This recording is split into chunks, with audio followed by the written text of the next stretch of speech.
जय गुरु जी की प्यारी संगत को प्यार भरा जय गुरु जी महाराज के चरणों में प्रणाम, कोटि कोटि प्रणाम। संगत जी, आज जो सत्संग आप सबके बीच में साझा करने वाली हूँ, शायद इस सत्संग को सुनकर आपकी ज़िंदगी बदल सकती है, आपको बहुत ब्लेसिंग मिल सकती है इस सत्संग से।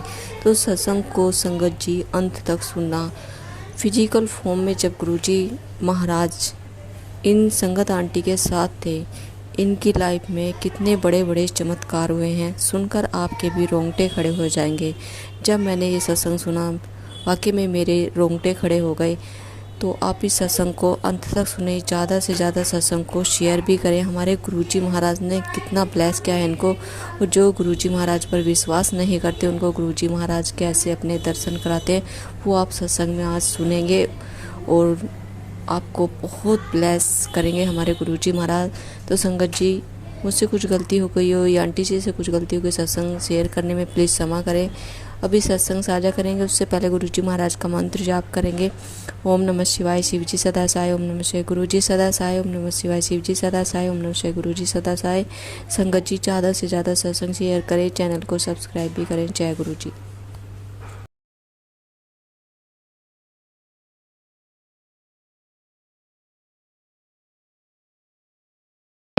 आपका अनंतम शुक्राना मेरे वाहेगुरु सच्चे पातशाह।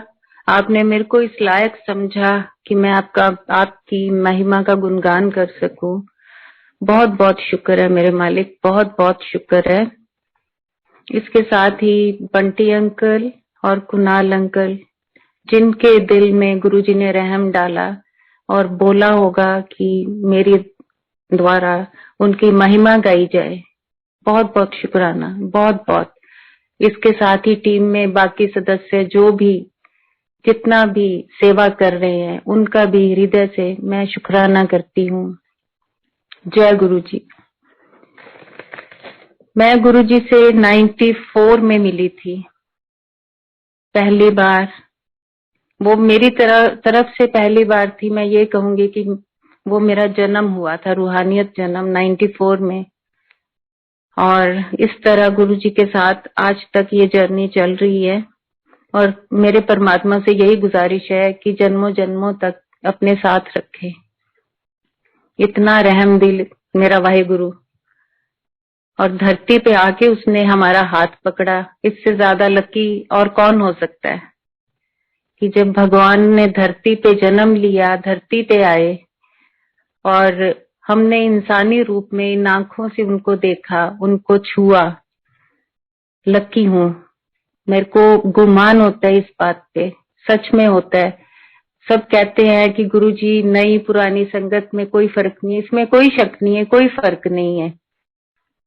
लेकिन जब मैं इंसान हूं ना, ये सोच के बड़ा गुमान आता है, मैंने भगवान को छुआ है, मैंने देखा है, मैंने उसके हाथ से खाना खाया है, मैंने उस वाहेगुरु के हाथ से जल प्रसाद लिया है, उस वाहेगुरु ने मेरे से बात की है, उसने मेरे बारे में बताया मुझे इस जन्म में कि क्या है, क्या होने वाला है। It's really amazing.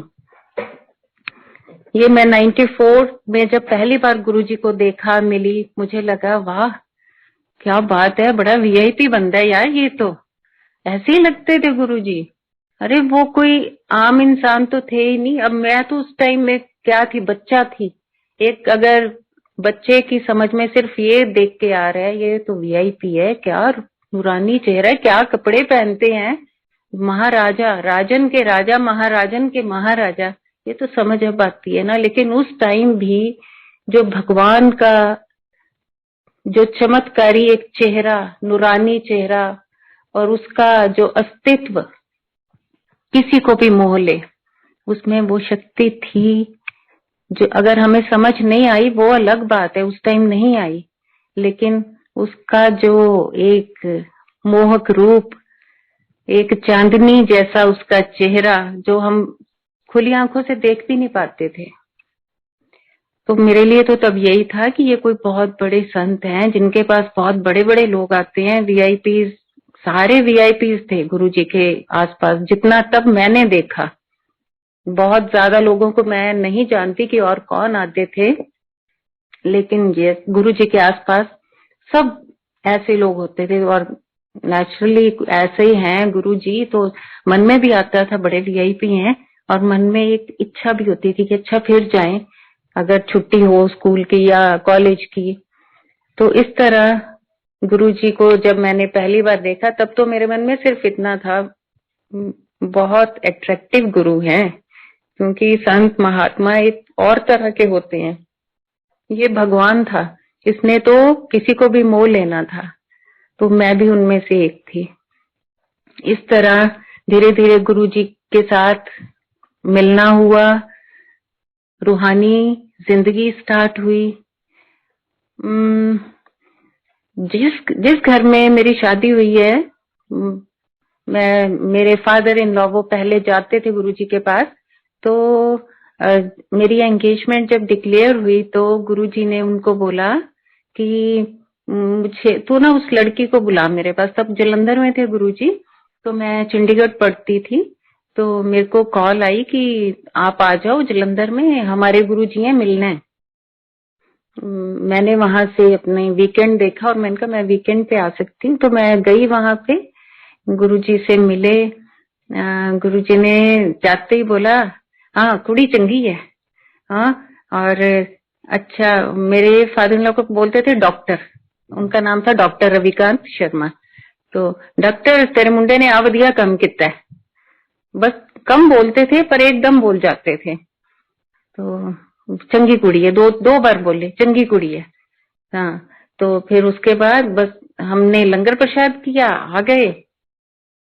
फिर एक बार जब गुरुजी को आप मिल लेते हो तो उसके बाद बार बार मन करता था कि एक बार फिर जाएं, फिर जाएं। तो मैं जिस पीजी में रहती थी वहां पे मेरे लैंडलेडी को मैंने एक दिन बोला, मैंने कहा आंटी ऐसे जलंधर में गुरुजी हैं, मतलब मेरे इन लॉज मानते हैं उनको, तो मैं उनसे मिली हूँ, तो वो तो बड़े चमत्कारी गुरु हैं और बड़े वीआईपी गुरु हैं, बड़े सुंदर भी हैं। वो सरदार लोग थे, तो वो कहते अच्छा जैसे श्री गुरु ग्रंथ साहब में ही बिलीव करते हैं, और उनको लगा कि नहीं हम ऐसे, हमारे लिए गुरु तो श्री गुरु गुरु ग्रंथ साहब ही हैं, हम कोई ये शरीरधारी गुरुओं को नहीं मानते। तो मैंने बोला वहां गुरबानी ही चलती है, आप एक बार चल के तो देखो। तो वो कहने लगे चलो ठीक है, तूने सैटरडे को जाना है तो हम तेरे साथ चलेंगे। मुझे थोड़ा ये भी था कि मैं जैसे बच्चे जाते हैं बसेस पे जाते हैं, तो मुझे था चलो ये गाड़ी पे ले जाएंगे और मैं मिल लूंगी गुरुजी से, उसी सेम डे वापस आ जाऊंगी, नेक्स्ट डे मेरी क्लास होगी।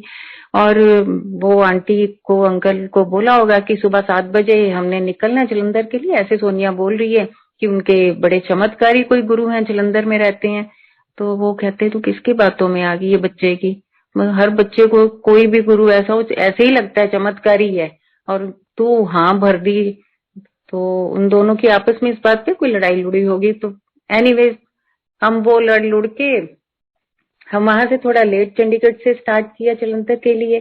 तो फिर भी क्योंकि उनको जाना पड़ा, क्योंकि आंटी ने मेरे से प्रॉमिस किया था, अदरवाइज मैं बस लेके ही चली जाती। तो उन्हें बोला अब ये लेट होगी और इसको जाना है।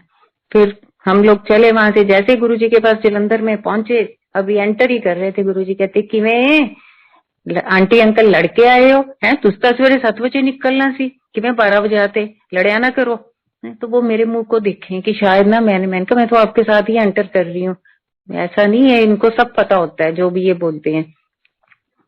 तो गुरु जी मेरा कहने का है कि हम चाहे उनको बताएं ना बताएं, ही नोज एवरीथिंग।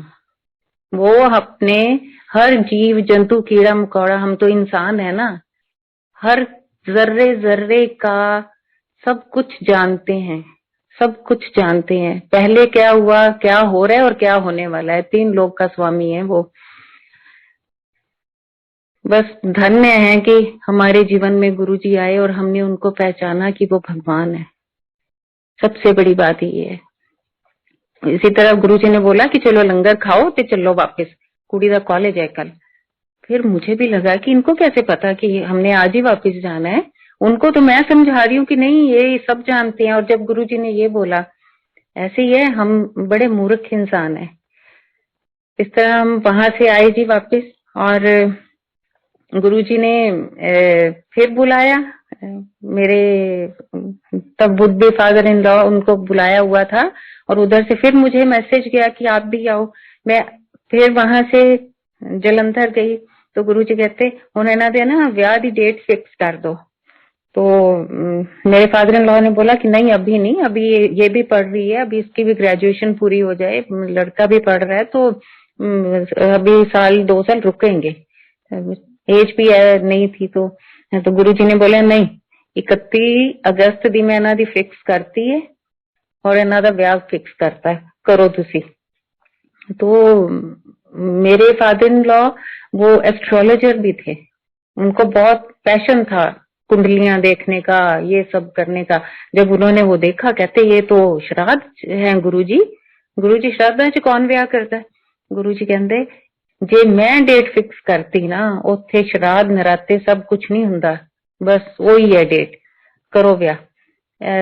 तो हमारा श्राद्धों में शादी हुई थी क्योंकि मेरे गुरुजी ने वो फिक्स की थी डेट। वो भगवान है, वो कुछ भी कर सकते हैं, उनका किया सब मंजूर। तो इस तरह मैं फर्स्ट एंड लास्ट होंगी जिसकी शादी श्राद्धों में हुई थी। तो उसके बाद जी शादी हुई, 1 महीने बाद ही हमने एक गाड़ी ली। तो हमने बोला चलो गुरुजी के पास जाते हैं, मिल के आते हैं। हम दिल्ली से जलंधर वापस आए, तब मैं दिल्ली रहती थी।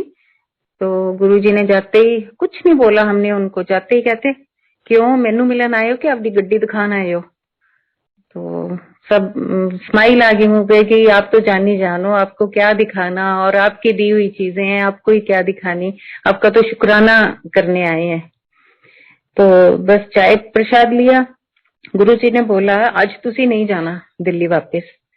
तो मेरे पापा कहने लगे कि नहीं नहीं, आज तो गुरुजी मेरे को बहुत जरूरी, रात को एक मीटिंग है, वहां जाना मेरा बहुत जरूरी है।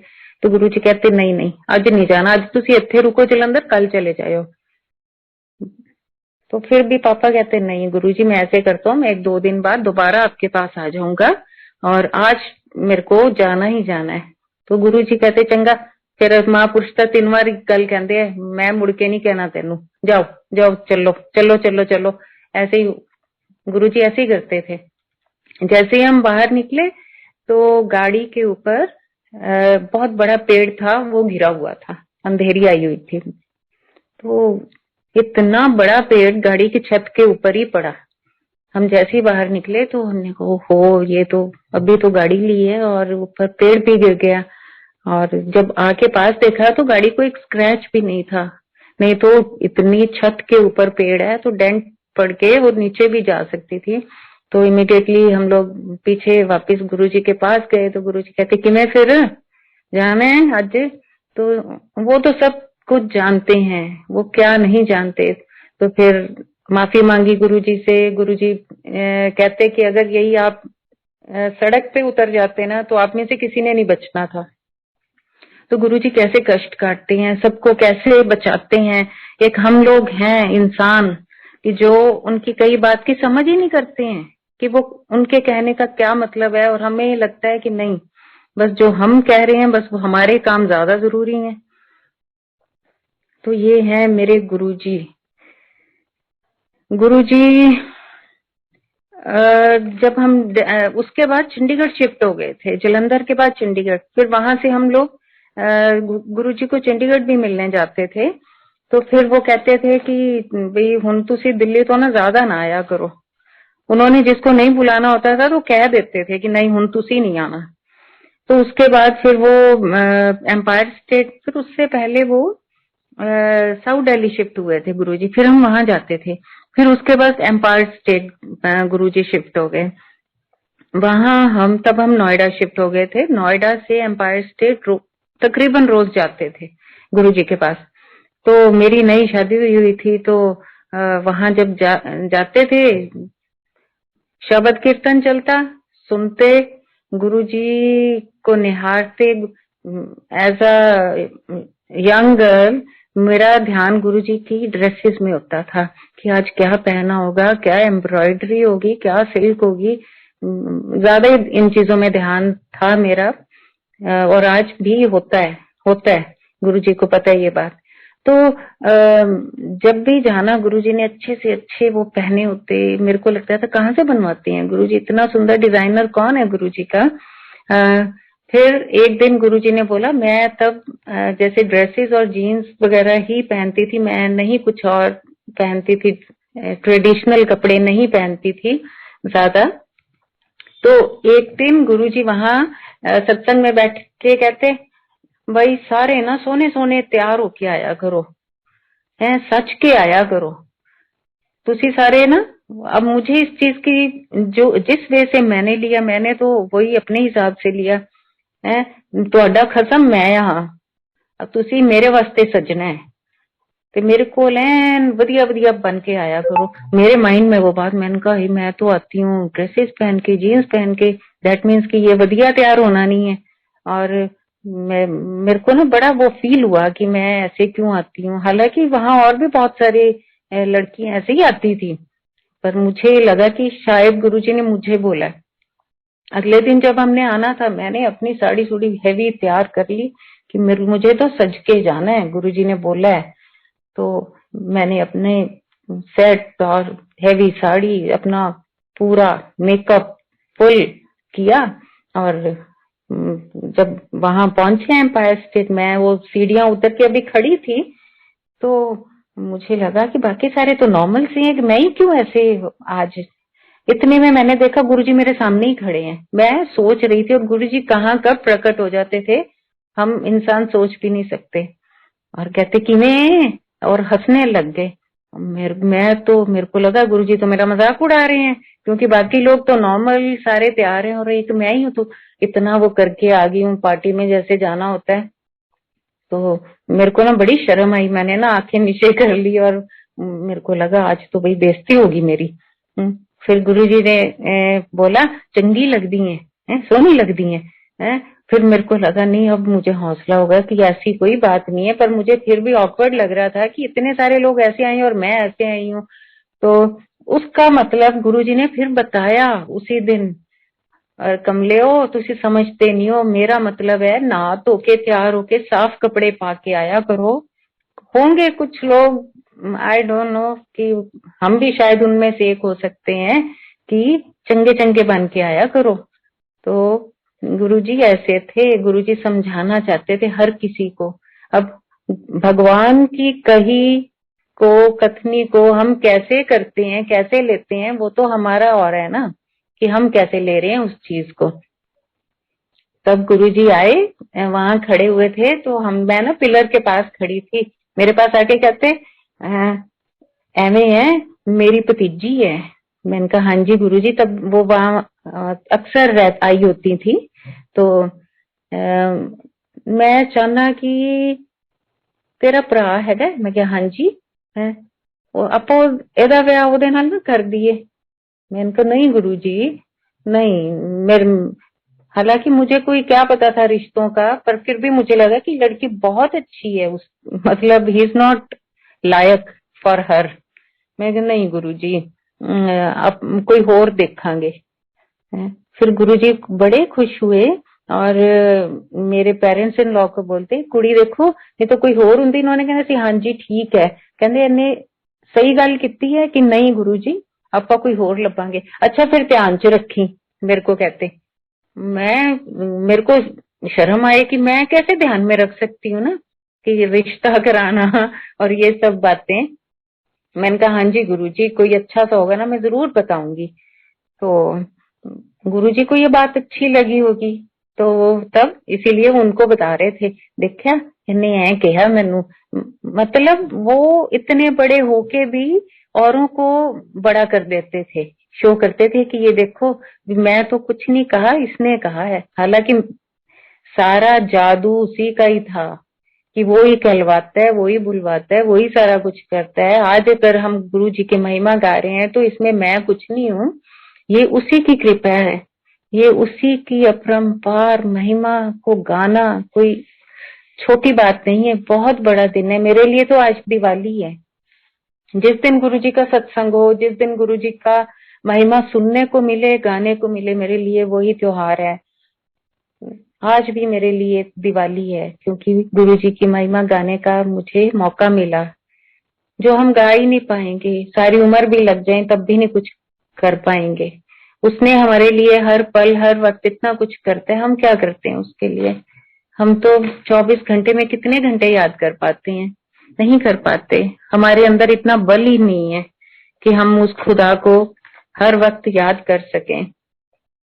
तो ऐसे ही साल बीत गया मेरी शादी को। तो मेरे फादर इन लॉ ना, मैंने जैसे पहले बताया कि वो, उनको बड़ा शौक था कुंडलियां देखने का, उनका पैशन था, किसी की भी देख के बता देते थे। और ये नहीं कि गलत बताते थे, सही बताते थे।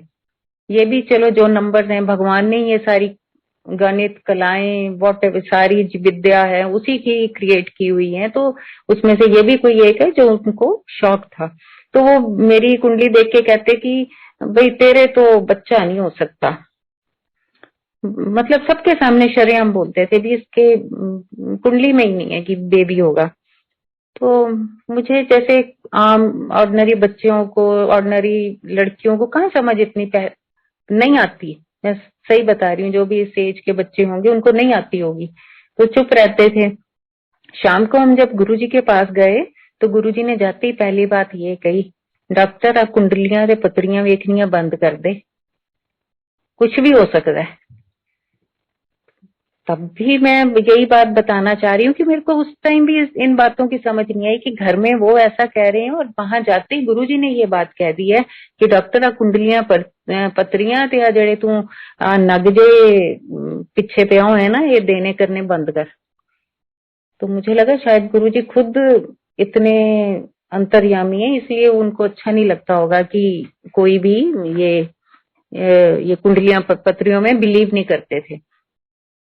उसके कुछ टाइम बाद गुरुजी की कृपा, मैं तो कहूंगी कि मैं प्रेग्नेंट थी, लेकिन मैंने घर में किसी को, अपने specially father in law mother in law को बताया ही नहीं।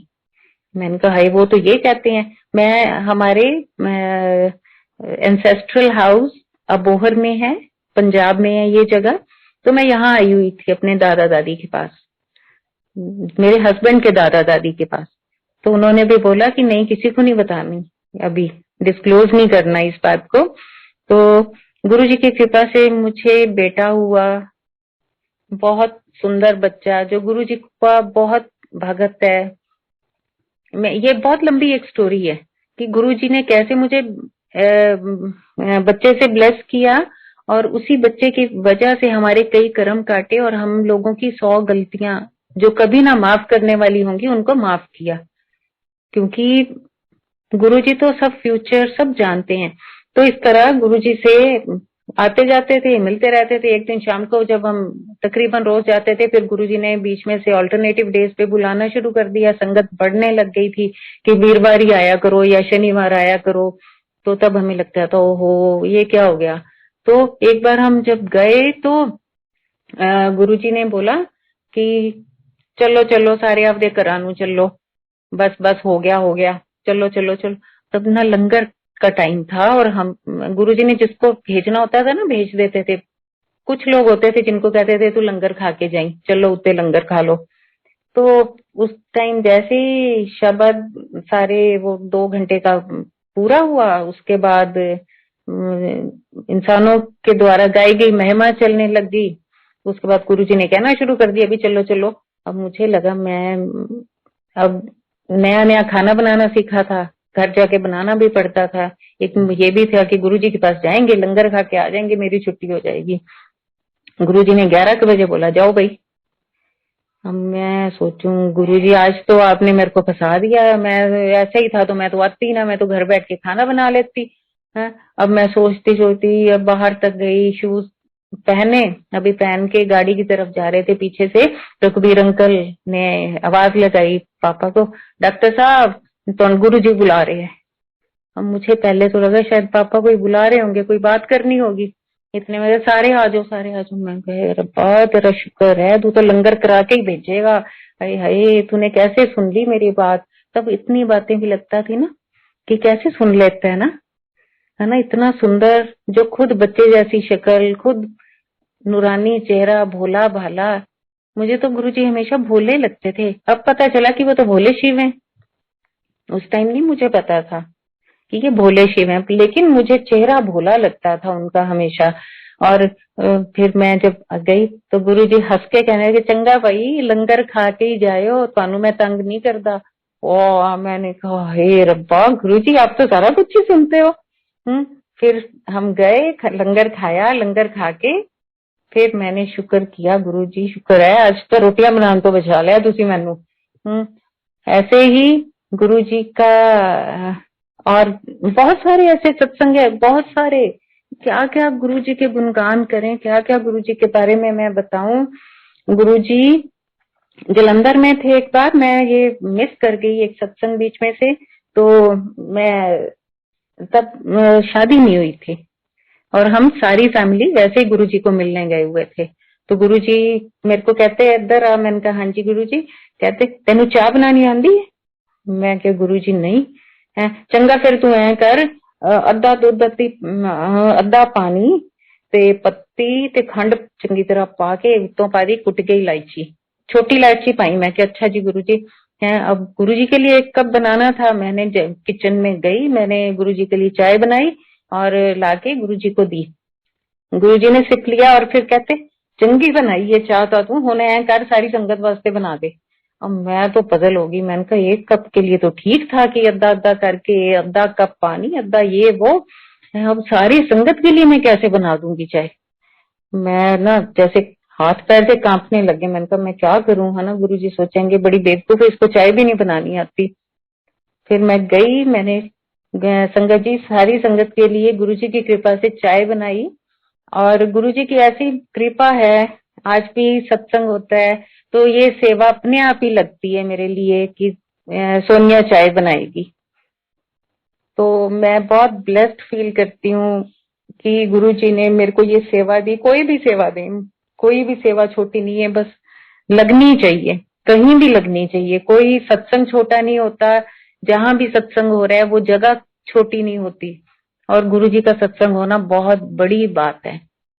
तो गुरुजी की मेहर है, बहुत कृपा है कि मुझे ये सेवा मिलती है।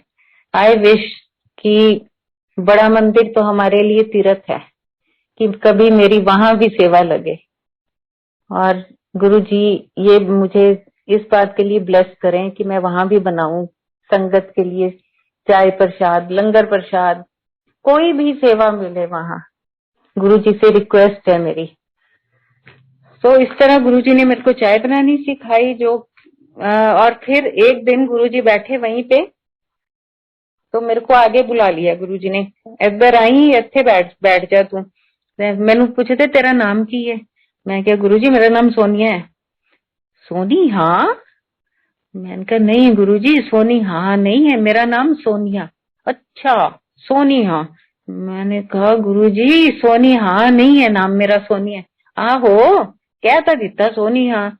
तो उसके बाद गुरुजी मुझे जान के ना जब भी बुलाते थे सोनी हाँ ऐसे जान के करते थे, पंगे भी लेते थे। सेंस ऑफ ह्यूमर बहुत अच्छा था गुरुजी का। और क्या बोला मैंने, उनका क्या अच्छा नहीं है, वो तो क्रिएटर है। सो गुरुजी जैसा कोई नहीं, कोई हो ही नहीं सकता। महाशिव। गुरुजी बैठे, जल प्रसाद आया गुरुजी के लिए, गुरुजी ने आधा पिया और आधा मैं आगे बैठी हुई थी, मेरे को कहते तू पी ले। मेरे साथ मेरे सिस्टर इन लॉ भी बैठे हुए थे, चल इन्नू भी दे दी। तो तब कहाँ पता था कि इतनी बड़ी चीज हमें भगवान दे रहा है और साक्षात महाशिव अपना भोग दे रहे हैं। तो मैं बहुत लकी हूँ कि मैंने महाशिव का प्रसाद खाया है, पिया है। गुरुजी अपनी मौज में आते थे जब, तो गुरुजी सचखंड से प्रसाद भी लाते थे। संगत जी कैसे ना कहें कि हम लकी नहीं हैं, हम तो लकी हैं, बहुत लकी हैं। सचखंड का प्रसाद भी खाया हमने, वो भी महाशिव के सामने बैठ के, साथ बैठ के। उस टाइम में मैं अभी भी वैसे तो चपाती बहुत कम खाती थी, बहुत कम। तो गुरुजी जहां बैठे होते थे अपने सिंहासन पे, तो वो देख लेते थे, वहीं से चपाती उड़ा के इतना दूर बैठे होते थे, हमारी थाली में ही आती थी। एक चपाती खत्म हुई, मैं शुक्र करती थी कि खत्म हो गई। अभी लास्ट बाइट होती थी, इतने में गुरुजी की एक और चपाती आ जाती थी। लगता था वो कैसे खाएं, इतने में वो मुश्किल से खत्म होती थी, गुरुजी ठा करके एक और। तो महाशिव भी ये नहीं पता था कि वो हमारे कष्ट और दुख दूर कर रहे हैं। वो वो सिर्फ अन्न नहीं था, वो बहुत बड़ी मेडिसिन थी जो हमारे अंदर गई उनके सामने, और हम अपनी जिंदगी को अब एक नॉर्मल लाइफ जी रहे हैं। नहीं तो पता नहीं क्या होता, कितने कष्ट उसने काटे हमारे, और कितने कष्ट वो भगवान काट रहा है। बहुत बहुत बड़ी बात है, बहुत बड़ी बात है। गुरुजी सबका इलाज करते थे, ये तो सारी दुनिया जानती है। करते थे नहीं, करते हैं। गुरुजी ओटी कहते थे, जहां पे उन्होंने कड़छियां चम्मच ये रखे होते थे, और चलो भाई एदा ऑपरेशन आज करना है, चलो इनू अंदर ले चलो। मेरे को तो इंजेक्शन से भी डर लगता था। जब गुरुजी किसी को लेके जाते थे ना अंदर, इनू अंदर ले जाओ, तो मैं ना छुप जाती थी। मुझे लगता था हाय कहीं मेरे को ना कह दें कि इनू अंदर ले चलो, पता नहीं अंदर क्या करते हैं ये, पता नहीं क्या नहीं करते। मैं हमेशा डरती रहती थी इस चीज से। ये बात तुमको तो पता होगी कि ये डर रही है। और संगत जी, मेरे को इतनी फिजिकल प्रॉब्लम्स हैं, इतनी ज्यादा हैं। अगर मैं उस टाइम ना डरती, गुरुजी के सामने हो जाती है ना, कृपा दृष्टि है शायद, मैं इसीलिए जी भी रही हूँ। तो मुझे किडनी की सीवियर प्रॉब्लम्स हैं, 2 हैं। तो गुरुजी की कृपा है कि मैं सरवाइव कर रही हूँ। बहुत बहुत शुक्र है मेरे मालिक आपका कि आपने मेरे को जिंदगी दी, और बस बचाया हुआ है मेरे को। वो उसकी वजह यही है कि मैंने उनके हाथ से जल प्रसाद लिया हुआ है, मैंने सचखंड का प्रसाद खाया है, मैंने उनके सामने बैठ के लंगर बहुत बार खाया है, मैंने वहां चाय प्रसाद पिया है, बहुत बार पिया है। तब मैं चाय भी नहीं पीती थी, पर आती थी तो पीती थी, क्योंकि वो गुरुजी का हुक्म था प्रसाद नु ना नहीं करनी, ना नहीं करी दी हुंदी। तो उस चक्कर में हम खा जाते थे। गुरुजी ने मेरे को मिश्री का प्रसाद दिया एक बार, और ये कहा कि ये प्रसाद जब तक तू जिएगी अपने पास रखना, तेरे को कभी कुछ नहीं होगा। तो रख लिया इतना सारा मिश्री का प्रसाद। गुरुजी ने तो एक मुट्ठी दी थी, लेकिन मेरे हाथ में आते आते वो पता नहीं कितनी ज्यादा हो गई। संगत जी, वो मिश्री का प्रसाद मैंने रखा हुआ था 2008 तक मेरे पास।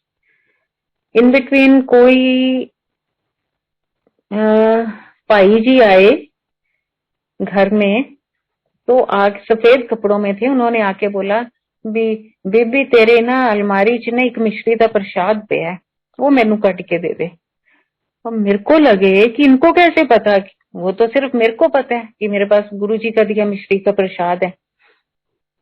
मैं बहुत हैरान हुई, मैंने कहा इन्होंने, ये कौन है जिन्होंने मेरे से ये प्रसाद मांग लिया। आज तक घर में भी किसी को नहीं पता कि इसने कहाँ रखा हुआ है, मैंने एक डिब्बे में बंद करके रखा हुआ था। मेरे को नहीं पता वो किस रूप में, जो भी वो आए, उन्होंने मेरे से वो निकलवा लिया मिश्री का प्रसाद, मैंने दे भी दिया। ये मेरी जिंदगी की सबसे बड़ी मूर्खता और फुलिशनेस। मैंने वो प्रसाद जैसे ही दे दिया उनको, उसके बाद मुझे किडनी की प्रॉब्लम हो गई। अब समझ ना आए क्या करो क्या ना करो। बच्चा मेरा बहुत छोटा उस टाइम। तो फिर मेरे को ध्यान आया बाद में कि वो प्रसाद तो मुझे गुरुजी ने कहा था कि जब तक तेरे पास रहेगा तेरे को कोई प्रॉब्लम नहीं आएगी, कभी भी प्रॉब्लम नहीं आएगी। और पता नहीं वो जो भी शैतान कह लो, जो भी कह लो, मुझे, मैं उस चीज को कोई नाम ही नहीं देना चाहती। जब से वो मेरे पास से गया, मेरे को फिजिकल प्रॉब्लम्स इतनी ज्यादा आने लग गई। 2012 में उसके बाद एक और प्रॉब्लम आ गई, ल्यूपस नेफ्राइटिस, किडनी की एक और बहुत बड़ी प्रॉब्लम है। जिसमें मुझे क्या सबको लगता था देख के कि ये तो बचेगी नहीं, बस आज का दिन काटेगी या कभी भी। पर फिर भी गुरुजी की कृपा से मैं उस चीज से भी निकल आई। और उससे निकलना, जो भी देखते हैं ना मेरे को उस टाइम के बाद, और अब कहते हैं कि अच्छा तू सरवाइव कर रही है, कैसे कर रही है, ऐसी कौन सी शक्ति है तेरे पीछे।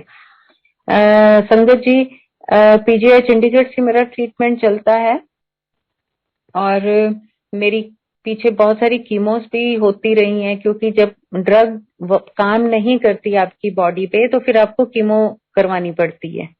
तो मेरे होती थी, क्योंकि मेरी किडनीज में इतनी ज्यादा प्रॉब्लम थी कि डॉक्टर्स के पास कोई और चारा नहीं था। फिर उसके बाद मैं उस पेन से निकलती गई धीरे धीरे। गुरुजी ने मुझे निकाला और पीजीआई के डॉक्टर्स की मीटिंग चल रही थी। 27-28 डॉक्टर कोई बाहर से भी आए हुए थे, तो उन्होंने हमें कॉल किया कि हमारे पास एक ऐसा पेशेंट है जो जिसकी किडनी में ऐसी 2 प्रॉब्लम्स हैं, पर वो पेशेंट लगता नहीं है। पर उसका पता नहीं डाइट प्लान ऐसा है, पता नहीं उसको मेडिसिन तो वही है जो ऑल ओवर वर्ल्ड ल्यूपस की चलती है।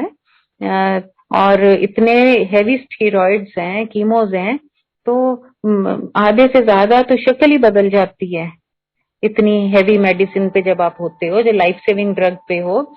तो कि वो उसने पता नहीं मेडिटेट करती कुछ तो ऐसी पावर है जो उसको बचाए हुए है, और उसका लगता ही नहीं है कि वो पेशेंट है।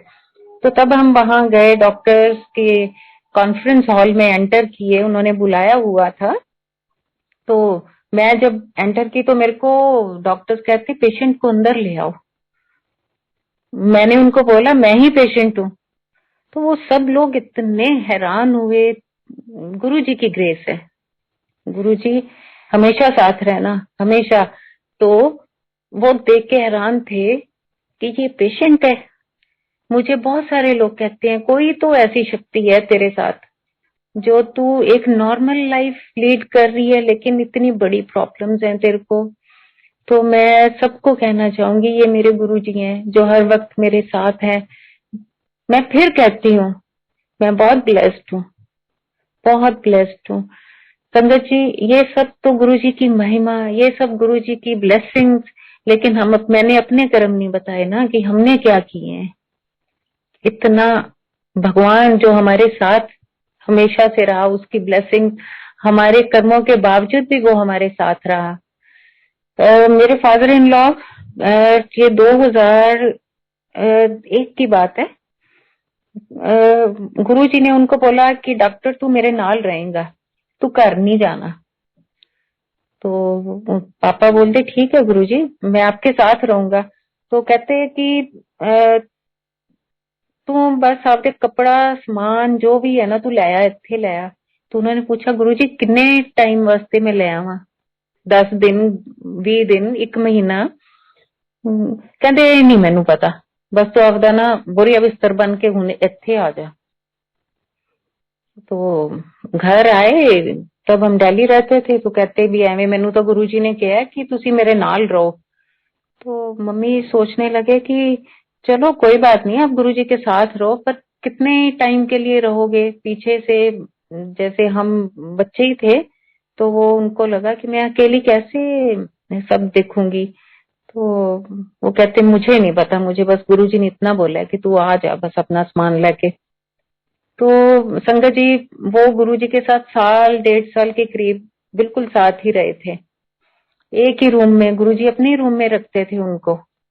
और उनको गुरुजी ने बाबा नानक और शिव भगवान के दर्शन भी करवाए। मतलब मैं सोचती हूँ कितने ब्लेस्ड होंगे जो एक महाशिव अपने भक्त को शरेआम इतने बड़े बड़े दर्शन करवा रहे हैं। कितना अच्छे कर्म किए होंगे उन्होंने, अच्छे कर्मों की बात कर रहे हैं। तो उन्होंने आके भी बताया, कहते ऐसे गुरुजी ने तो मेरे को दर्शन कराए हैं। और आपको एक बात बता दें, जब इतनी ब्लेसिंग्स होती है ना, हम इंसान है ना, हमारा दिमाग भी बड़ी जल्दी खराब होता है। जो अहंकार हमारे अंदर आता है ना, वो सोच से भी परे है। भगवान तो हमें देता ही देते हैं, और हम इतना लेके इतने अहंकार में डूब जाते हैं ना, फिर उसका भुगतान भी करना पड़ता है।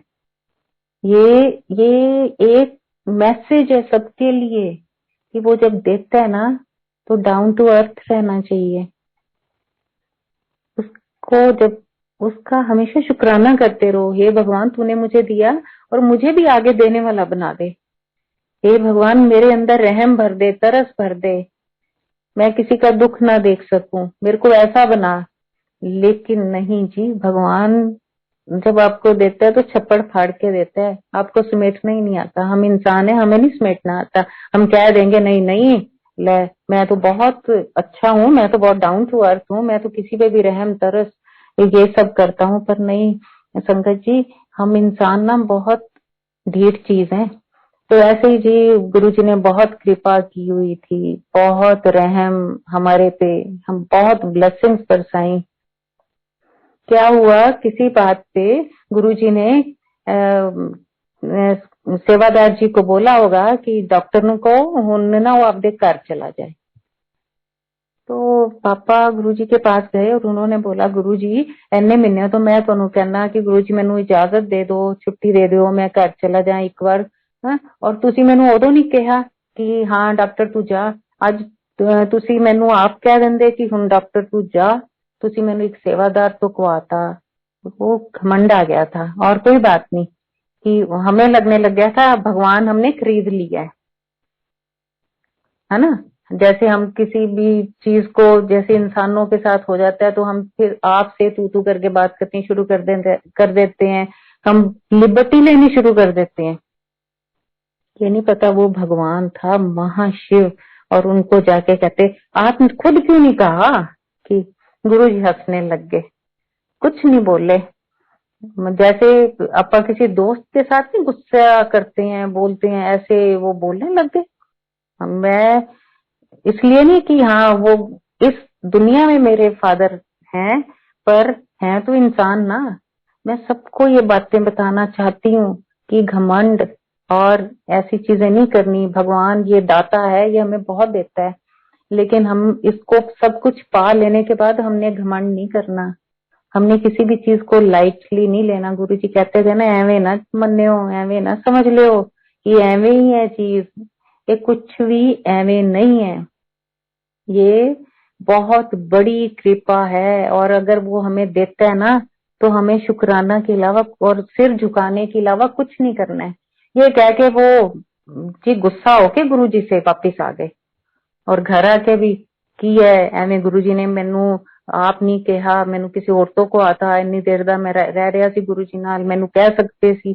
तो सबने बोला कि आप इतना गुस्सा क्यों कर रहे हो, वो उनकी मौज है, ये उनकी मर्जी है, एवं किवें है ना। वो उनका भी कसूर नहीं है, वो गुरु जी ने कर्म कटवाने होंगे ना उनके, उनको गुस्सा दिलवा के। ये हम ये भी नहीं कहते कि ये उनका कसूर है, ये हमारे भगवान ने सर्कमस्टेंसेस ऐसे बना देते हैं कि बस हमारी बुद्धि उलट जाती है। उसके बाद जी गुरु जी ने क्या किया, हमारे सारी फैमिली के ब्रेन वॉश कर दिए कि गुरु जी हैं कौन। ये अनबिलीवेबल बात है संगत जी कि एक हम किसी इंसान को 10 दिन भी रह के मिले हो ना तो सारी जिंदगी नहीं भूलते कि ये कौन है। और आप ये देखो गुरु जी ने हमारी ऐसे पर्दे डाल दिए दिमाग के अंदर कि सबको भूल ही गया कि गुरु जी कौन है। और हमें ये सजा उन्होंने 14 साल दी, 13 साल कुछ महीने हमने ये सजा काटी, और इसके दौरान क्या क्या नहीं हुआ। मतलब कहते हैं ना तबाहियां हो जाती हैं, वो ही हो गई। क्योंकि भगवान से टक्कर लेना हमारे कहाँ बस की बात है। और ऊपर से ये भूल जाना कि गुरु जी का सामने कोई स्वरूप ना होना, कोई गुरु जी का संगत का ना मिलना, ऐसे पॉसिबल है। आज हम कहीं भी जाते हैं, हमें कहीं ना कहीं गुरु जी की गाड़ी दिख जाती है, जय गुरु जी लिखा होता है, ब्लेसिंग्स ऑलवेज लिखा होता है, कहीं ना कहीं सत्संग चल रहे हैं, बहुत जगह बहुत कुछ हो रहा है। 2002 से लेके 3 से लेके 2014 तक हमें गुरु जी का कोई स्वरूप नहीं दिखा, हमें कोई गुरु जी की बात नहीं सुनी, हमने कोई हम भूल ही गए कि गुरु जी। और 2013 में मेरे फादर इन लॉ की डेथ हो गई थी। वो उनकी बहुत बुरी तरह से डेथ हुई थी, कैंसर हो गया था उनको। और जाते जाते उन्होंने एक ही बात बोली थी, मेरे से जिंदगी में बहुत बड़ी एक गलती हुई है। वो सब जानते हैं, हम भी जानते हैं क्या है, पर हम हमेशा गुरु जी को कहते हैं, गुरु जी उनको माफ कर दो, आप तो भगवान हो ना, थे तो आपके ही बच्चे, आपका बच्चा था तभी आपने उनको अपने पास रखा था। तो मेरी हाथ जोड़ के सबसे एक ही रिक्वेस्ट है कि वो भगवान है, वो महाशिव है, कभी भी वो देता बहुत है। हम गलती से भी किसी इंसान को भी ऐसी ठेस ना पहुंचाएं कि उसका दिल दुखे, क्योंकि हर दिल के अंदर वो बस रहा है। ये मेरे मालिक सबका भला कर देना, सबको माफ कर देना, जैसे आपने हमें माफ किया ना ऐसे सारी दुनिया को माफ करना। गलतियां सबसे होती हैं, हम सब आपके बच्चे हैं। 2014 की बात है, मेरा बेटा दिल्ली गया हुआ था, वहां भी हमारा एक घर है, तो वहां मेरे मदर इन लॉ रहते हैं। तो ये अपनी दादी पास गया, तो उन्होंने बोला चल आपका ना बड़े मंदिर चलते हैं। जब बड़ा मंदिर अंडर कंस्ट्रक्शन था तब हम वहीं थे, तो मेरे फादर इन लॉ वहां जाया करते थे। तो हम कहें कौन सा बड़ा मंदिर, आप सोचोगी जो गुरुजी को रोज मिलने वाले थे हम लोग, और हम लोग ये कह रहे हैं कौन सा बड़ा मंदिर। तो मयंक, मेरे बेटे का नाम मयंक है, सर कि आज ना मैं बड़े मंदिर जा रहा हूँ। हमने सोचा होगा कोई, तो वो 7 जुलाई की बात है, गुरुजी ने ही बुलाया क्योंकि वो गुरुजी का बच्चा है।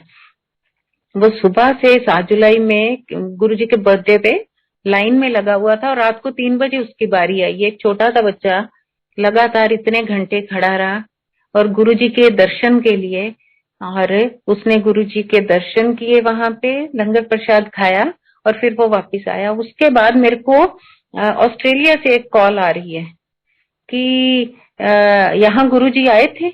मैंने बोला हाँ जी, अबोहर में गुरुजी आए थे, घर में आए थे, 95 की बात है। तो कहते हैं एक आंटी सत्संग शेयर कर रहे थे कि अबोहर में ऐसे गुरुजी गए अपनी संगत लेके, और बिना पेट्रोल के उन्होंने उनकी गाड़ी अबोहर तक पहुंची थी। मैंने बोला हाँ जी बिल्कुल, ऐसा गुरुजी कुछ भी कर सकते हैं, ये बहुत छोटी बात है, वो तो कायनात रोक सकते हैं, ब्रह्मांड रोक सकते हैं, तो ये तो सॉरी कुछ भी ऐसी बात नहीं है। तो कहते आप गुरुजी को मानते हो? आप ये सोचो कि ये फोन मुझे ऑस्ट्रेलिया से आ रहा है और तब मुझे गुरुजी की याद आई है। मेरा दिमाग खुला, मैंने कहा ओ गुरुजी, में हम कितने बेवकूफ हैं कि एक भगवान को हम भूल के बैठे हैं। वो हम नहीं भूल के बैठे थे, वो उसने हमें सजाएं दी, उसने हमारी आंखों पे, हमारी बुद्धि पे पर्दे डाल दिए कि हम याद ही ना करें, और जितने कष्ट हैं वो भोगें। फिर मैं ये सोचती हूँ कि वो हमारे कर्म है जो उस वाहेगुरु ने ऐसे कटवाने थे, अगर हम उसको याद करते तो वो वैसे ही कट जाने थे। पता नहीं कितने ही माड़े कर्म होंगे जो उसने हमारी पहले बुद्धि पे पर्दे डाले फिर कटवाए। अगर नहीं पर्दे डले होते तो जय गुरु जी बोलते ही सारे दुख दूर हो जाने थे। भगवान चालाक भी बहुत है, मैं आप सबको बताऊं, बहुत चालाक है। तो तब उसने हमें भुला, हमारे दिमाग से अपने आप को निकाल लिया था, और तब हम दुनियावी चीजों में, दुखों में, कष्टों में ऐसे घिरे, ऐसे कर्म का, मैं तो अब ये कहती हूँ ऐसे कर्म काटे कि बस पता नहीं कई जन्मों के ही काट लिए। उसके बाद गुरुजी घर आए, दोबारा फिर आए। मैं तो उस दिन को, उस टाइम का शुक्राना करती हूँ, मेरे भगवान का करती हूँ कि उसने हमें माफ किया, क्योंकि बच्चा वहां गया, उसकी वजह से हमें सबको माफी मिली, और दोबारा से उसने हमारी जिंदगी को फिर वैसा बना दिया। क्योंकि उस वो है तो सब कुछ है। ये दुख सुख ये नहीं सोचना कि गुरुजी हैं तो हमें कोई दुख नहीं आएगा, ऐसा कुछ नहीं है। हाँ आते हैं लेकिन हमें पता ही नहीं चलते। दुख और सुख तो वही है ना जो महसूस किए जाएं। जब वो चीज महसूस ही नहीं हो रही है कि दुख, तो फिर क्या है? तो वो उससे सुंदर नजारा तो कुछ हो ही नहीं सकता। गुरु के बिना तो कुछ है ही नहीं। मैं सोचती हूँ जब इतने साल गुरु जी आपने ऐसा किया हुआ था तो हम जी कैसे रहे थे? कैसे जी सकते हैं आपके बिना हम तो किसी पल में भी नहीं आपको भुला सकते। ये उसकी, सिर्फ उसकी महिमा है, ये उसी का सारा वो किया है, रचा हुआ हर चीज। घर पहुंचते थे गुरुजी से मिलके तो गुरुजी की खुशबू हमेशा साथ रहती थी। हर वक्त हम ढूंढते फिरते थे घर। एम्पायर स्टेट से घर जाते थे तो हमारे घर में खुशबू होती थी गुरुजी की। तो हम देखते थे, हाय गुरुजी साथ आए हैं तो कहाँ बैठे हैं, देखें तो सही ये कहाँ बैठे हैं हमारे गुरुजी। तो गुरुजी तो ऐसे ही हैं। पता नहीं सबके साथ ऐसा होता है नहीं होता, लेकिन मैंने तो ये सारा जो एक्सपीरियंस किया है गुरुजी जब चोले में थे तब भी, और जब अब चोले में नहीं है लेकिन फिर भी वो साथ हैं।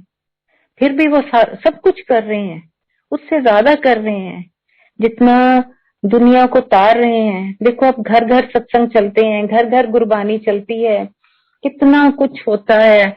मेरी भाभी है कनाडा से आई हुई थी, लास्ट जनवरी की बात है। तब हम सब लोग ना बैठे हुए, बहुत ठंड थी तो हंस रहे थे। कहते आप सारा दिन सारे जने गुरुजी गुरुजी करते हो, हैं आपको कोई और काम नहीं है?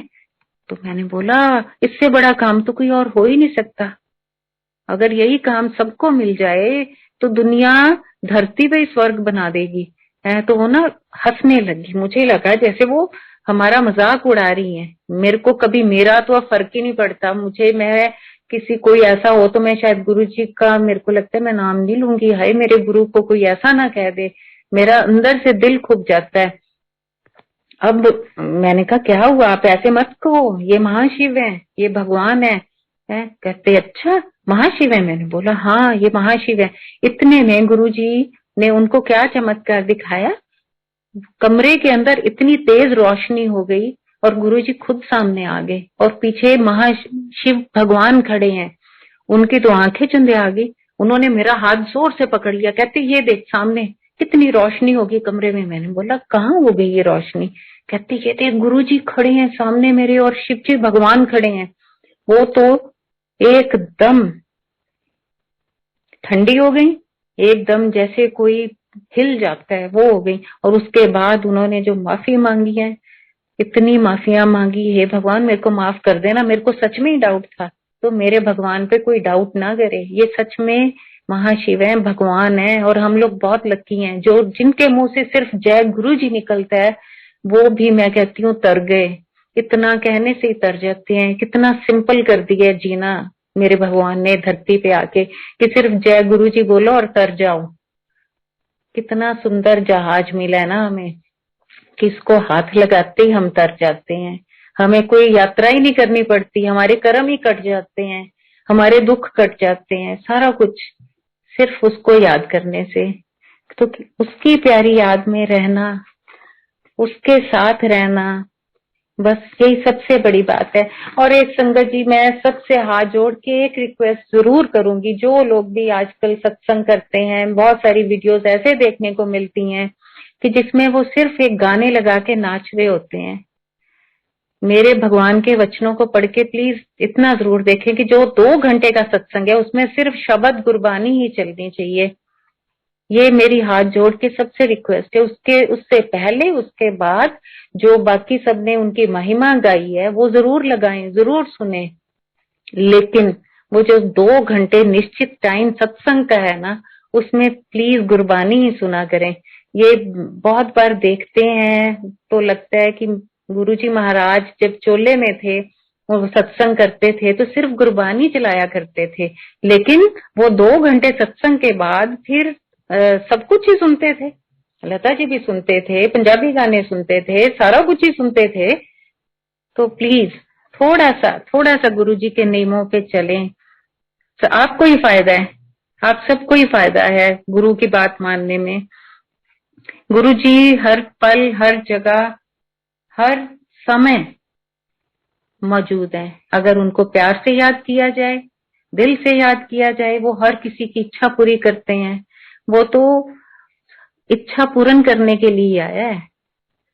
हाँ, सिर्फ मन से, प्यार से। वो तो भोला है, इतना भोला है, उससे कुछ भी मांग लो वो ही देने को तैयार हो जाता है। मैं कई बार कहती हूँ गुरु जी आप कितने भोले हो ना, आपसे सब लोग ये भी दे दो वो भी दे दो, सारा दिन मांगते हो और आप सारा दिन देते हो, थकते नहीं हो हैं। मैं उनको अपने बच्चे की तरह भी प्यार करती हूँ। मैं उनको प्यार करके कहती हूँ हाय आज तो मेरा बच्चा थक गया होगा, कितने जनों के दुख दूर किए, है ना। तो गुरु जी को सिर्फ प्यार करो। ऐसा भगवान धरती पे बार बार नहीं आता, कल्याण कर गया, वो धरती को स्वर्ग बनाने आया था। अब तो वो कन कन में है, तब वो चोले में था। गुरुजी कहते होते थे संग तो मैं हड्ड मांस दा नहीं बनया। अरे मैं कोई जिस्म लेके नहीं आया ना, मैं अपनी मर्जी नाल आना ते मैं अपनी मर्जी नाल ही चला जाना। मैनू कोई लोड़ नहीं है इत्थे दुनिया च आन लई, जिस्म दी लोड़ नहीं है। तो मेरे को तब लगता था सच में इनका जिस्म मांस और हड्डियां नहीं है इनके जिस्म में, एक क्यूरियोसिटी से। एक तब की बात मैं बता रही हूँ, तब मैं बहुत अनजान थी इन सब चीजों से। मैं इस चीज को मानती हूँ अपनी गलतियों को। तो जब मत्था टेकने के लिए आगे जाते थे तो मेरी कोशिश होती थी कि मैं गुरु जी के पैर पकड़ लूं। वो इसलिए नहीं, वो अंदर ये था कि मैं देखना चाहती हूँ कि इसमें हड्डियां और मांस सच में ही नहीं है।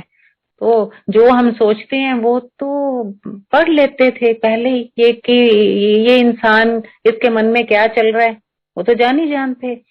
तो मैं हाथ मत्था टेका, मैंने हाथ लंबे करके गुरु जी के पैर पकड़ लिए, मुट्ठी में बंद कर ली। मेरी तो मुट्ठियां बंद हो गई और गुरु जी के पैर आ गए उसमें। वो तो जैसे कॉटन होती है सॉफ्ट, अंदर दब गई। मैं हैरान हो गई और मैं डर भी गई। मैंने कहा ये मैंने क्या किया। और तब गुरुजी मेरे को देख के हंसने लगे। वो मेरा जवाब था कि मैं हड्डियां दा तो नहीं बनया, मैं मांस दा तो नहीं बनया तुहाडे तरह, है ना, मैं तो रब हाँ। वो तो रब थे, रब है। तो ऐसी इच्छाएं जब हमारे मन में आती हैं कि हम इनके साथ ऐसा करके देखें, वो करवा भी लेते हैं क्योंकि वो चाहती हैं कि तुम देखो मैं कौन हूँ। तो मेरा मालिक, बहुत बहुत शुक्राना मेरे मालिक आपका। आपने मुझे मैंने शारीरिक जन्म लिया और आप शारीरिक रूप में जब इस धरती पे आए, मैंने आपको इन आंखों से देखा, मैंने आपको छुआ, मैंने आपके हाथ का दिया प्रसाद खाया। बहुत बहुत शुक्राना। पता नहीं कितने जन्म लगेंगे शुक्राना करने में, हम नहीं जानते। पर ये जरूर है कि फिर मैं कहूंगी कि जिन्होंने गुरु जी को चोले में देखा है, yes they are lucky. Yes, इंसानी रूप लेके भगवान के दर्शन करना, कुछ तो अच्छे कर्म किए ही होंगे ना भगवान जी। मैं कहती हूँ क्यों गुरु जी, हमने कुछ तो अच्छे कर्म किए होंगे। हमने आपको देखा, आपके साथ रहे गुरु जी, कितनी बार मिले गुरु जी, है ना। पर हाँ ये बात जरूर है कि हम इस चीज से अनजान थे कि भगवान धरती पे आए हैं। नई संगत इस बात में बहुत लकी है कि उन्होंने भगवान के रूप में ही गुरु जी को पाया है। आप सब लोग ब्लेस्ड हो, इसमें कोई शक नहीं है। हम सारे ब्लेस्ड हैं क्योंकि हम जय गुरु जी बोलते हैं। ये सबसे बड़ा मंत्र है, जय गुरु जी। सारी संगत सबका मैं तहे दिल से शुक्राना करती हूँ। बहुत बहुत शुक्राना, बहुत शुक्राना मेरे मालिक। आपने अपनी महिमा का गुणगान करने के लिए मुझे चुना। जी मेरी एक रिक्वेस्ट है आपसे कि आप प्लीज अगर गुरुजी के कुछ और सत्संग शेयर कर लें प्लीज। हाँ जी ठीक है ठीक है। गुरु जी के मैं बड़े मंदिर में गई थी 2020 में। तो वहां से मैं जैसे लालच बहुत है, अभी भी मेरे अंदर है गुरु जी के लिए लालच। गुरु जी की किसी भी चीज के लिए मेरे अंदर सच में लालच है। मैं गुरु जी को कह भी देती हूँ, माफी भी मांगती रहती हूँ। कोई जैसे बहुत कुछ दिया है गुरु जी ने, बहुत कुछ दिया है, बहुत भंडारे भरे हुए हैं। और कोई जैसे कोई लॉकेट भी आएगा ना, कैसे संगत में बट रहा होता है, तो मेरे अंदर बड़ी एक इच्छा होती है गुरु जी हाय मेरे को भी मिल जाए। बहुत कुछ दिया गुरुजी ने, फिर भी होती है।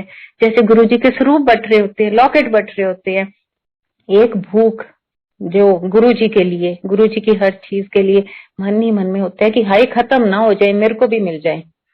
तो वही चीज तब जब गुरुजी चोले में थे, गुरुजी प्रसाद खुद बांटते थे उस टाइम।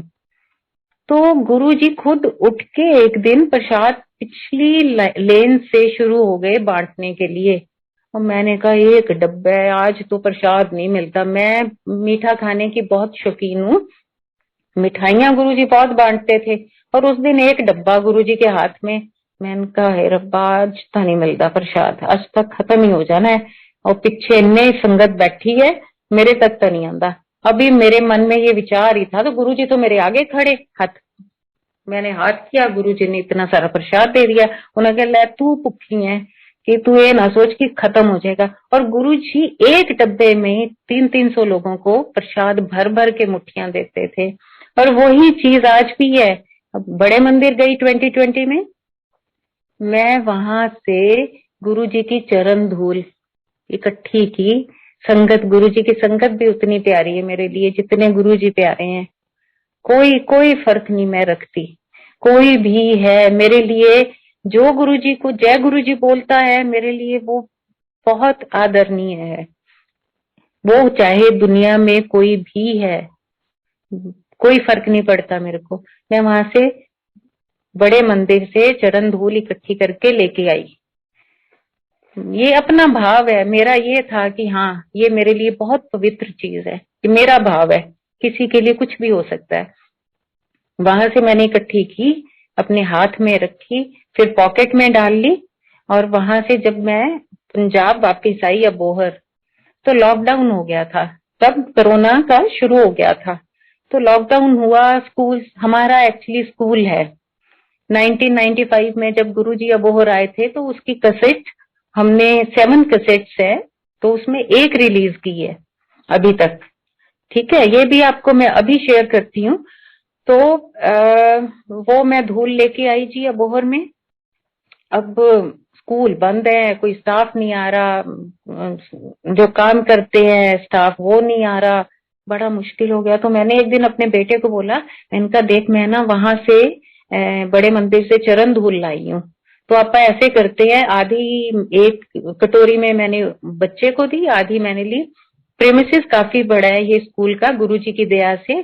तो हमने बोला हम जितने भी लॉन है ना यहाँ पे, सब में हर प्लांट के अंदर ये एक एक चुटकी सारी धूल डाल देते हैं, ताकि ये भी बड़े मंदिर की तरह हो जाए। मेरा भाव है ये। इससे अगर किसी को कुछ लगे, कुछ और ना समझे, लेकिन मेरा भाव है कि हर चीज बड़े मंदिर जैसी पवित्र और अच्छी हो जाए। यहाँ भी उतनी संगत आए, यहाँ भी सत्संग हो, बहुत बड़े बड़े सत्संग हो, सारी दुनिया ही गुरुजी जय गुरुजी बोले।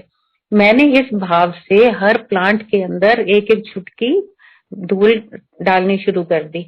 और जो कटोरी मेरे बेटे के हाथ में थी, उसमें से इतनी खुशबू उड़ने लग गई कि हम हैरान हो गए। मेरे को लगे ये खुशबू इतनी, कहता मम्मा मेरी कटोरी में देखो कितनी खुशबू आ रही है। सच में इट वाज वंडरफुल। और वो मैंने बोला बेटे इसको ना मैं आपको एक एयर टाइट डब्बी देती हूँ, उसके अंदर रखो, ये तो गुरुजी हैं, ये तो बहुत बड़ी ब्लेसिंग्स हैं। और संगत जी इस साल को अब 2 साल हो जाएंगे, और वो आज भी डिब्बी खोलो या ना खोलो, वहां से आप निकलोगे बिना, गुरुजी अपनी प्रेजेंस शो करते हैं। गुरुजी इतनी ब्लेसिंग्स देते हैं, इतनी माफियां देते हैं हमें कि हम लोग तो सोच भी नहीं सकते हम क्या कर्म करते हैं, और फिर भी वो इतना बड़ा माफी देने वाला, कितना जिगरा है उसका, कितना बड़ा है ना। अगर हम अपने मालिक के धूल के समान भी हो जाए ना तो तर जाएंगे। मैं सच्ची बता रही हूँ, हम बहुत ऐसे कर्म करते हैं फिर भी वो हंस के माफ कर देते हैं हमें। तो 1995 में गुरुजी जब यहाँ आए थे, तो जलंधर से गुरुजी का काफिला, उन्होंने सुबह सुबह सबको बोला है कि चलो आज अबोहर जाना है। तो उसमें से एक मेरे को अंकल का नाम नहीं याद आ रहा, लुधियाना के थे, शायद सुखी आंटी के फादर थे शायद, मुझे आई एम नॉट श्योर। मैं गुरुजी को हमेशा कहती हूँ गुरुजी वो बुलवाना जो बिल्कुल सटीक सच बिल्कुल सच हो, एक एक वर्ड वो कि जो मैंने देखा है, जो मुझे समझ आया है, समझ भी तो अपनी है ना, कोई उस चीज को किसी तरह समझेगा। मैं अभी भी बता रही हूँ कि भावना है ये तो भगवान के लिए, वो तो समझेगा कि हाँ ये किस भावना से मेरे को ऐसे कर रही है। और वहां से उन्होंने बोला कि आज मैं सुना हुआ है गुरुजी की गड्डी ना बिना पेट्रोल दे चलती है, कहते आज देखते हैं कि आज तो गुरुजी ने नाल ही बुला लिया। तो उन्होंने ड्राइवर की ना ड्यूटी लगा दी कि तू भावे कुछ हो जाए आपकी गड्डी फुल रखनी है पेट्रोल दी, ते गुरुजी की गड्डी के पीछे ही रखनी है कि एक चूक ना हो जाए तेरे। तो आज आपका देखनी है कि गुरुजी पेट्रोल, क्योंकि इतनी दूर जाना है पेट्रोल तो पाना ही पैना है रस्ते च। वो कहते ठीक है जी। गुरुजी की गड्डी तो हवा छुटती सी, वो पीछे पीछे उन्होंने गड्डी लाई। और वो कहते ये सच है, गुरुजी की गाड़ी बिना पेट्रोल के अबोहर तक पहुंची थी। और उनके साथ ये गुरुजी की महिमा में एक गाना गाया हुआ है, आज मेरे गुरु आना जी, गुरु आना जी। ये सुखी आंटी साथ आ रहे थे, तो तब उन्होंने अबोहर में जब काफिला चलता था, कोई गाड़ी तेज चलती थी, गुरुजी को मैच करना कोई खाला जी का खेल थोड़ी था। उनकी गाड़ी, वो ये सोच के आ रहे थे कि आज वो स्कूल है, स्कूल जाना है, तो मैं स्टेज पे आज गाना गाना है। उन्होंने गाना सोचा, रास्ते में लिखा और ये ट्यून भी बना ली और सोच भी दिया कि मैंने आज वहां गाना गाना है, कि बच्चे होंगे, स्टाफ होगा, सब मजा आएगा। गुरुजी तो सबको पढ़ लेते हैं, किस भाव से कहा होगा जो भी है, गुरुजी ने उनका रास्ता बदल दिया। तो हमारी साइड ही है, जोधपुर वाली रोड है इधर से, क्योंकि राजस्थान साथ लगता है। तो उनकी गाड़ी राइट की बजाय लेफ्ट टर्न हो गई, तो वो बीकानेर साइड की सड़क पकड़ ली उन्होंने। पहले बीकानेर आता है, फिर आगे जोधपुर आता है। वो रास्ता भटक गए, इधर गुरुजी पहुंच गए, संगत पहुंच गई, दुनिया उनके दर्शन के लिए आ रही है। और गुरुजी ने ब्लेस किया यहाँ सबको, इस धरती को ब्लेस किया। महाशिव के चरण पड़ना कोई छोटी बात थोड़ी है। मैं रोज उस जगह पे जाती हूँ जहाँ गुरुजी बैठे थे, वहां तो गुरुजी की परमानेंट गद्दी है, क्योंकि गुरुजी आज भी वहां पे हैं। जहां जहां गुरुजी ने स्कूल में चरण डाले, जहां उनकी DLP-1 गाड़ी खड़ी हुई, कहाँ से उस गाड़ी ने घूम के टर्न लिया, फिर गुरुजी कैसे बैठे, वो सब आंखों के सामने रोज आता है कि महाशिव यहाँ आए थे। मैं सोचती हूँ और उन जर्रों से भी बात करती हूँ कि तुम लकी हो। तो भगवान है ना, इससे ऊपर कुछ भी नहीं। और मेरे गुरु के ऊपर तो वैसे भी कुछ नहीं है। तो सुखी आंटी ने वो गाना तब लिखा था, जब ये तब का लिखा हुआ और गाया हुआ है, जब रास्ते में गुरुजी के साथ संगत अबोहर आ रही थी। तो बहुत बार सोचते हैं कि ये कोई छोटी बात नहीं है कि महाशिव के चरण पड़े हैं यहाँ पे। बड़ा उस धरती को चूमने को मन करता है। ऐसे ही मैं आपको बता रही हूँ कि मैं गुरुजी की हर चीज के लिए बहुत लालची हूँ। बड़े मंदिर आते हैं तो जल प्रसाद मिलता है, तो ये लगता है कि हाँ, किसमें जो नीचे का भी ड्रॉप अगर मुंह के अंदर और भी चला जाए तो अंदर ही, कि वो भी वेस्ट ना हो। पता नहीं कितनी ब्लेसिंग है इस चीज में भी, कितना कुछ दिया है भगवान ने। ऐसे ही नहीं कहते, उनकी वाणी, वो कहते थे जो मैं कहता ओ होके रहूगा पत्थर पे लकीर है। ना सोचो एवे ही कहता, एवे ही कुछ भी नहीं है। ये भगवान के कहे वर्ड्स हैं जो ऐसे नहीं जाते और ना ही कभी ऐसे जाएंगे। उनके कही बहुत सारी चीजें हैं। उन्होंने मेरे को 3 चीजें बताई थी संगत जी। हाँ, कुछ चीजें हैं जो मैं शेयर नहीं भी कर पाऊंगी, लेकिन वो अटल है, बिल्कुल अटल है। ऐसा नहीं है कि हाँ उन्होंने कहा था और नहीं हुआ, बिल्कुल हुआ है, बिल्कुल वही हो रहा है जो गुरुजी ने कहा था। तो गुरुजी के मैं एक सत्संग बताती हूँ आपको। जब यहाँ सत्संग शुरू हुए थे लॉकडाउन पीरियड के दौरान, तो सब कुछ बंद था, सारी गैदरिंग्स बंद हो गई एकदम। और पूर्णिमा, हर पूर्णिमा का सत्संग यहाँ GD स्कूल में गुरुजी के इस घर में तय है कि होना ही होना था। अब लॉकडाउन हुआ, पूर्णिमा आ गई, तो मैं और फैमिली मेंबर्स हम बैठ के हम तो 2 घंटे रोज सत्संग करना ही करना है करते थे। मुझे ऐसे लगा गुरुजी ने कहा है संगत नु बुलाओ, परसों पूर्णिमा है, संगत नु बुलाओ। मुझे लगा नहीं नहीं मेरे को ऐसे ही, मतलब क्योंकि संगत आती है अब आ नहीं रही तो शायद मेरे को इसलिए लग रहा है कि मेरे कान में ऐसे ही लग रहा है। थोड़ी देर बाद वो हमारे बुआ हैं मेरे हस्बैंड के, तो वो भी बैठे, वो हमारे साथ रहते हैं। तो मेरे को कहते तूने आवाज सुनी है कि गुरुजी कह रहे हैं संगत नु बुलाओ। मैंने कहा यही एग्जैक्टली वर्ड्स मेरे को अभी सुने हैं कि संगत नु बुलाओ। तो कहते मेरे को सुने हैं, 2 बार सुने हैं। तो कहते नहीं मेरे को तो बुलानी है, कोविड ऐसी की तैसी जो मर्जी हो हम तो सत्संग करेंगे क्योंकि गुरुजी का हुक्म हुआ है। तो संगत जी हमने इतना डर था उस टाइम में, जो फर्स्ट फेज था कोविड का, कितना दहशत थी, कितना स्ट्रिक्ट रूल्स थे, कोई इकट्ठा नहीं हो सकता था। हमने तो ग्रुप में डाल दिया कि सत्संग रखा है पूर्णिमा का, जो आना चाहे आए। तो 70-70 80-80 लोग आते थे, कोई कोविड का कुछ नहीं। गुरु की इतनी कृपा, इतनी मेहर। लंगर प्रसाद चलते थे, 2-2 घंटे के सत्संग, और उसके बाद जो लंगर प्रसाद का टाइम था वो भी लगता था। उसके बाद सही सलामत सारी संगत घर जाती थी, गुरुजी ने किसी पे आंच नहीं आने दी। तो ऐसे गुरुजी कैसा हो सकता है? सब कहती हैं ऐसे कैसा हो सकता है? अरे क्यों नहीं हो सकता, भगवान क्या नहीं कर सकता? तो यही करता है ना मेरा भगवान, और क्या करे वो तुम्हारे लिए। कितना मांगते हैं हम उससे, कितना कुछ मांगते हैं सारा दिन, और वो सब कुछ देता है, इसमें कोई शक नहीं। गुरुजी हमारी कोई भी अरदास ऐसे नहीं जाने देते, कोई भी अरदास, सारी मुरादें पूरी करते हैं गुरुजी, सारी मुरादें पूरी करते हैं। संगत जी मैं आपको एक ऐसा सत्संग शेयर करने वाली हूँ। मैं आपको बता रही थी कि जो मेरे भाभी आए थे कनाडा से, तो वो थोड़ा सा हंस रहे थे कि गुरुजी आप लोग सारा दिन करते हो। तो फिर जब गुरुजी ने उनको उसी टाइम दर्शन दिए कि मैं ही महाशिव हूँ, अब बोलती बंद कर दी गुरुजी ने।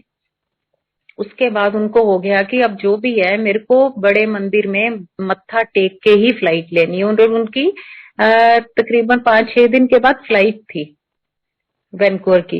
तो अब वो कहते कि मेरे को तू जाएगी मेरे साथ बड़े मंदिर? मैंने कहा हाँ मैं चल पड़ूंगी।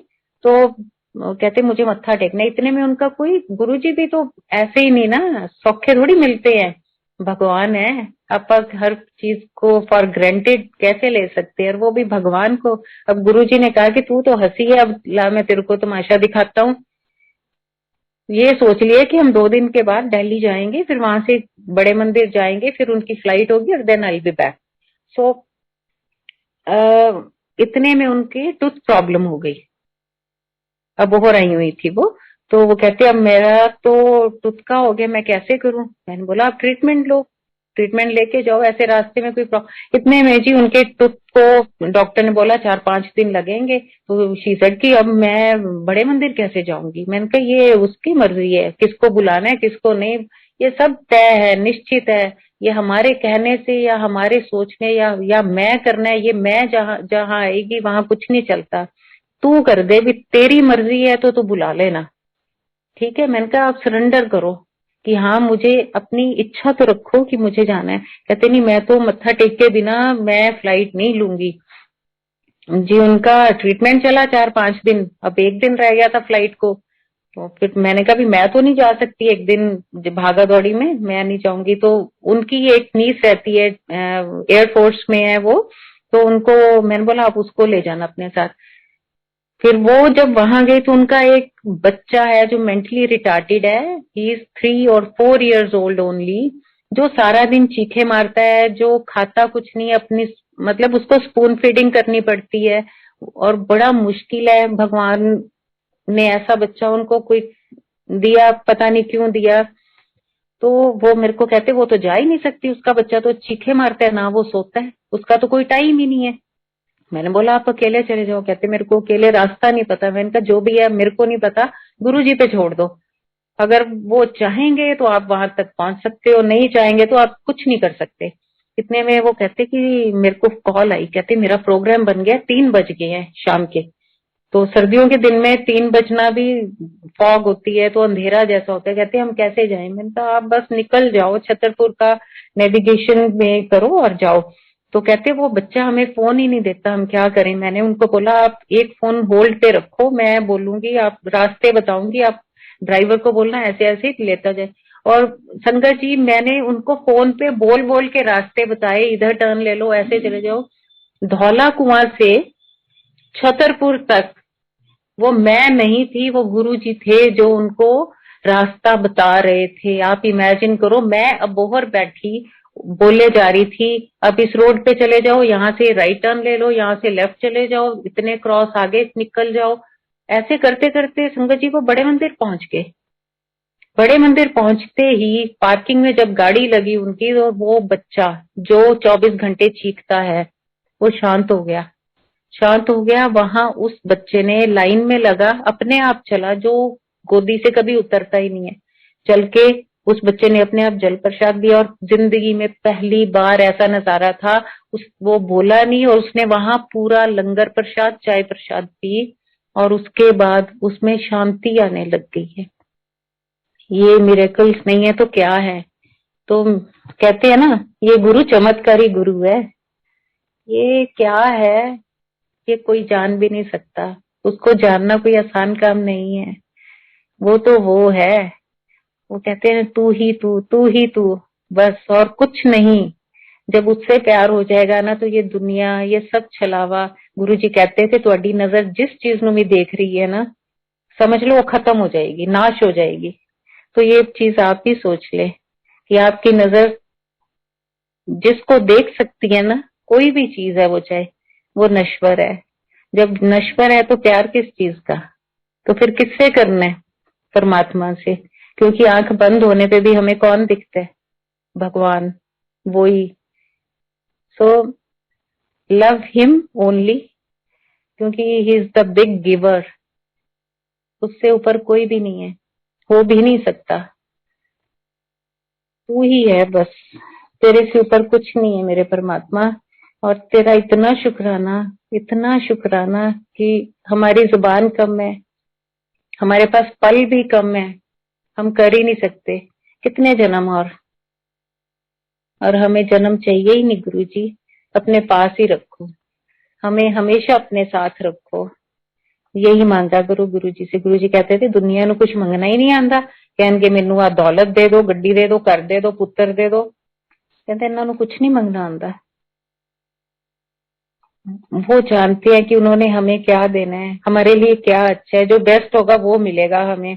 मांगने से कुछ भी नहीं होता, और वो तो फिर भी दे देता है। आपने देखा ही है क्या नहीं करते गुरुजी, हमारे लिए सब कुछ करते हैं। अगर मैं जिंदा हूं तो मैं सिर्फ उनकी वजह से ही जिंदा हूं। मैं हम हर पल का शुक्राना करती हूँ। जो प्रॉब्लम्स, लोग घबरा जाते हैं, आप, मैं हैरान होती हूँ कभी अपने आप पे भी कि मैं घबराती क्यों नहीं हूँ।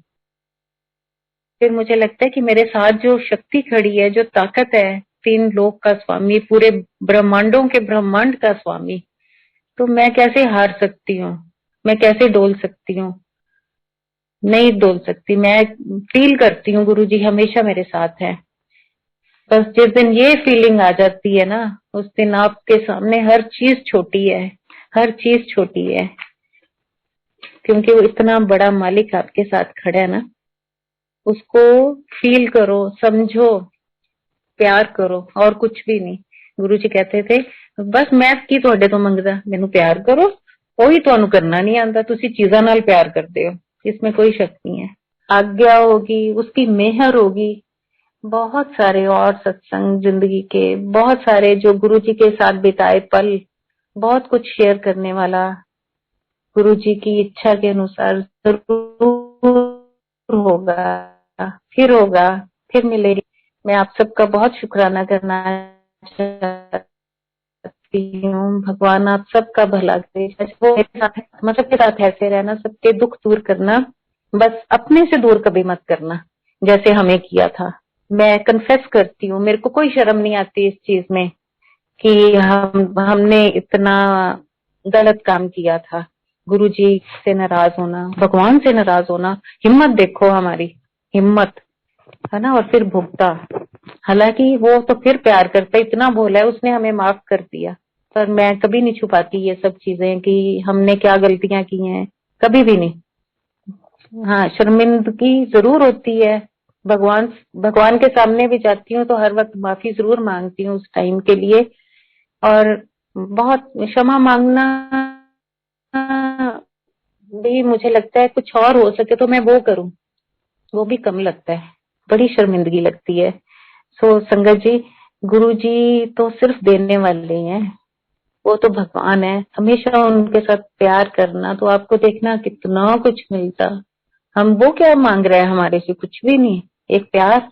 टाइम टाइम क्या, चलते फिरते उठते बैठते, उन्होंने तो कोई रूल नहीं बनाए कि तुम नहा धो के मुझे याद करो। उन्होंने सबके लिए ये रूल नहीं बनाए कि अमृत वेला करो, हर किसी के लिए नहीं। उन्होंने मुझे कभी नहीं कहा था गुरुजी ने कि तू सवेरे उठ के ऐ कर या तू शिव पुराण पढ़। उनको पता था ये गुरुजी को मेरी बात पता थी कि ये लेट उठती है।